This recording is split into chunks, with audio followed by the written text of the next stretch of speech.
this revolution is filled with so many ironies, really. First you tell us that it is manly to keep your word. All right? If you are a man, you keep your word.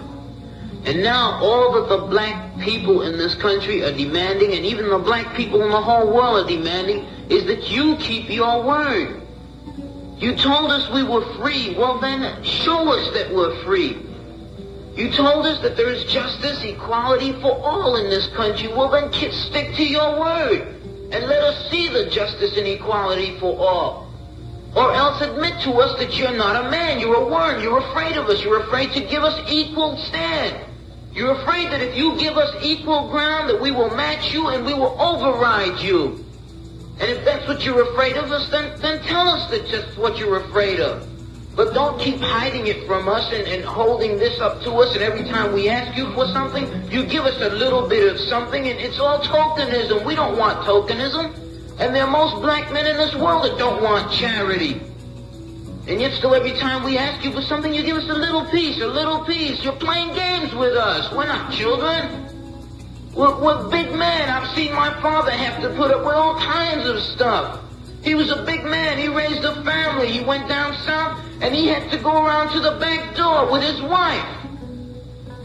We're not asking for anything. We're not asking for any favors. All we want is what's ours.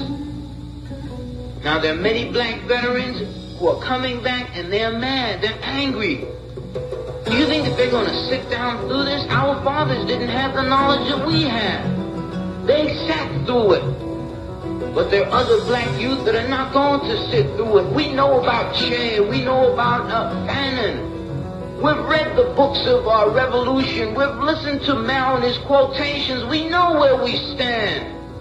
We're not going to sit for it. We're asking, and if we ask and we don't get, we're prepared to stand up and take it. If I ask a man, I tell a man I am hungry. I tell him I am cold. And I ask him to do something about my condition. And this man holds a loaf of bread right in front of me so I can see it, and I keep asking him, I'm begging him to please give me a slice of the loaf of bread. I am hungry. Then it is known by every psychologist that the next step in the progression is I am going to knock him upside the head and take the bread from him. I'm not going to starve to death.